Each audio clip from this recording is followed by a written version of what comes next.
lang ganito, no? Trabaho talaga. Ito talaga, trabaho talaga to. Oh. Parang para sa akin, ang hirap-hirap. Kasi, ako lang mag-isa. Buti na lang, wala ang amo ko dito. Ako lang mag-isa. Wala akong videographer. Wala akong editor. Wala, lahat. Akin lahat. Aking sayaw, akong kuskus, akong sounds, lahat akin. So, naging siya naging siya income. Pero mo la ingon nga maningkamot pud ka unsaon nimo pag-attract sa tao nga maging naa kay makuha nga mga viewers kay by viewers ni siya dili ni siya basta-basta. Lipay kay ko sa na yes! Na-monetize na ko. Yes. Pero after that I'm sad kasi hindi ko alam kung ano yung content ko. Hindi ko alam kung saan ako focus. Parang ganun ba? Parang wala na akong privacy sa life ko. O, di ba?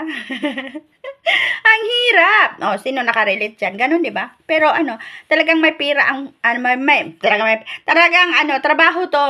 Para pag nag-apply ka nagtrabaho, pag natanggap ka na, kailangan magpagsikapan trabaho mo para may sahod ka. O, ito din. Tapos ito, lang is, sariling sikap mo ang sahod mo.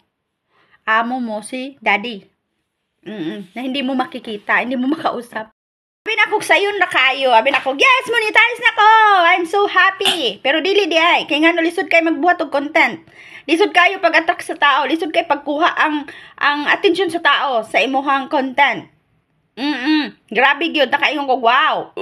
Trabaho gid ay ni. So kung gilisdan ko sa akong pag-apply pa abroad, mas lisod siya karon. Mas lisod kay ngano maglibog kog asa ko magkuha og topic, maglisod kog unsa akong i-topic kay ngano. Ako lang man dire. Wala ko editor, wala ko videographer.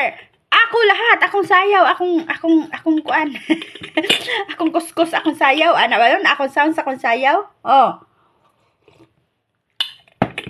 So abi na ako dati nga. Tinga na lang kasayon nga. Sige, mag-post lang ko bisag unsa lang pero dili di ay. Kailangan mangita kag strategy kay trabaho gid ay ni siya. Naa sa sweldo dili gid sa ingon nga wala kay naagi income. Kung wala kay viewers, wag gid kay income. Muna mangita kag strategy kung paano nimo pagpadaghan sa imong viewers. Kani bitang buhay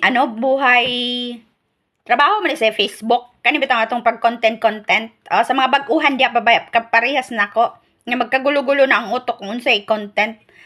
Kani bitaw trabaho man day ni karon pa nako na realize ba nga kani day siya nga atong comment kang Facebook akala nato sayon la dili di ay trabaho day ni siya trabaho nga wa ta kakita sa ato ang amo di ba kani nga klase nga trabaho kay ngano makaingon kog trabaho kay obligado ta nga magbuhat og content magbuhat og video every day kung pwede 3 times a day ta magbuhat og content namaskig tapos ang kanis nga trabaho is kung dili ka maningkamot, di ka mag-effort, wala kay sweldo.